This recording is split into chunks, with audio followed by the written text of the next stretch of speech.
बहुत समय पहले घने जंगल के बीचों बीच एक साफ और ठंडी नदी बहती थी।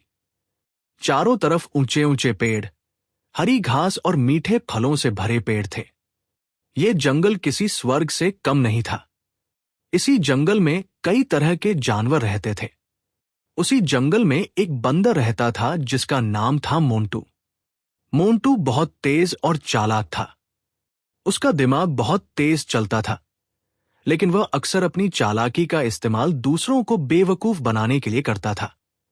वह मेहनत करने से बचता और किसी न किसी तरीके से अपना काम दूसरों से निकलवा लेता। उसी जंगल में एक भोला और शांत स्वभाव का हिरण रहता था जिसका नाम था चंदू। चंदू का दिल बहुत साफ था। वो किसी का बुरा नहीं सोचता था। अगर जंगल में कोई जानवर मुश्किल में पड़ता तो चंदू हमेशा उसकी मदद के लिए तैयार रहता था। एक दिन दोपहर के समय चंदू नदी के किनारे पानी पी रहा था। तभी पास के पेड़ से मोंटू बंदर नीचे उतरा। मोंटू ने मुस्कुराते हुए कहा, अरे भाई, तुम यहां नए हो क्या? चंदू ने सिर उठाकर देखा और बोला, हां, मैं कुछ दिन पहले ही इस जंगल में आया हूं। मोंटू बोला, अच्छा, तो फिर हम दोस्त बन सकते हैं। चंदू को उसकी बात अच्छी लगी। वह बोला, दोस्ती से बढ़कर कुछ नहीं होता। क्यों नहीं? उस दिन से दोनों की दोस्ती शुरू हो गई। अब रोज शाम को दोनों नदी किनारे बैठते, ठंडी हवा चलती और वे बातें करते। चंदू अपनी यात्राओं की कहानियां सुनाता और मोंटू बीच बीच में हंसता। लेकिन अंदर ही अंदर मोंटू सोचता था, ये हिरण तो बहुत भोला है, इससे तो मैं बहुत काम निकलवा सकता हूं। दिन बीतते गए और दोनों की दोस्ती गहरी हो गई। एक दिन सुबह सुबह एक तोता उड़ता हुआ आया और पास के पेड़ पर बैठ गया। तोता बोला, अरे मोंटू, तुम्हें एक खबर दूं? मोंटू तुरंत बोला, क्या खबर? तोता बोला, जंगल के उस पार एक बड़ा केले का बाग है। वहां इतने मीठे केले लगे हैं कि खुशबू दूर दूर तक फैल रही है। ये सुनते ही मोंटू की आंखें चमक उठीं, लेकिन फिर उसे याद आया कि बीच में एक गहरी नदी है। वो सोचने लगा, मैं तो तैर नहीं सकता, वहां कैसे जाऊं? तभी उसकी नजर चंदू पर पड़ी और उसके चेहरे पर चालाक मुस्कान आ गई। वह बोला, चंदू भाई, मैं तुम्हारे लिए एक खुशखबरी लाया हूं। चंदू ने पूछा, क्या बात है? मोंटू बोला, नदी के उस पार बहुत मीठे केले लगे हैं। चंदू खुश हो गया, सच में? मुझे तो केले बहुत पसंद हैं। मोंटू बोला, तो चलो आज ही चलते हैं।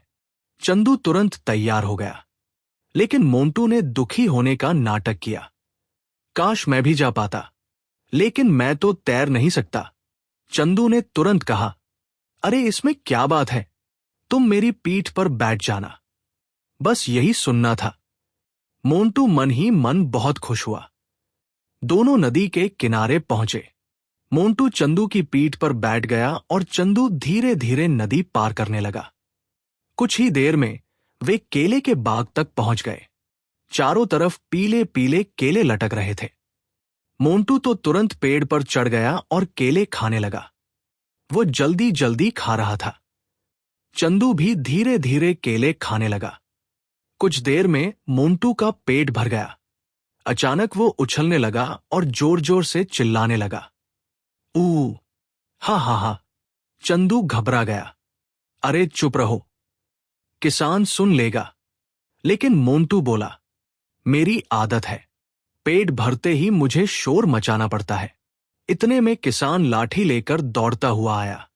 मोंटू तो तुरंत पेड़ पर चढ़ गया, लेकिन चंदू जमीन पर ही था। किसान ने उसे देखकर डंडा मारना शुरू कर दिया। चंदू दर्द से चिल्लाता रहा। आखिरकार वह भागकर खेत से बाहर आया। थोड़ी देर बाद मोंटू भी पेड़ से उतरकर आया जैसे कुछ हुआ ही न हो। चंदू की आंखों में दर्द और गुस्सा था। वह बोला, तुमने ऐसा क्यों किया? मोंटू बोला, क्या करूं? मेरी आदत है।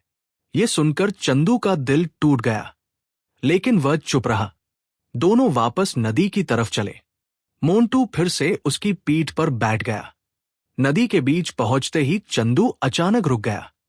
मोंटू घबरा गया। क्या हुआ? चंदू बोला। तुम्हारी तरह मेरी भी एक आदत है। मोंटू बोला। कैसी आदत? चंदू बोला। जब मेरा पेट भर जाता है तो मुझे पानी में कूदने का मन करता है। मोंटू डर गया। नहीं, ऐसा मत करना। लेकिन चंदू ने अचानक पानी में छलांग लगा दी। मोंटू नदी में गिर गया और डूबने लगा। बचाओ, बचाओ। अब उसे अपनी गलती समझ आ गई थी। वो रोने लगा। चंदू, मुझे माफ कर दो, मैं बहुत गलत था। चंदू कुछ देर उसे देखता रहा, फिर उसके दिल में दया आ गई। उसने मोंटू को अपनी पीठ पर चढ़ा लिया और किनारे तक ले आया। मोंटू की आंखों में शर्म थी। वह बोला, आज मुझे समझ आया कि दोस्ती का मतलब क्या होता है। चंदू बोला, सच्चा दोस्त वही होता है जो साथ दे, धोखा नहीं। उस दिन के बाद मोंटू सच में बदल गया। अब वह जंगल के जानवरों की मदद करने लगा और दोनों की दोस्ती सच्ची बन गई। सीख, जो दूसरों को धोखा देता है एक दिन वही उसके साथ होता है, लेकिन सच्चा इंसान वही है जो बदला लेने के बाद भी इंसानियत नहीं छोड़ता।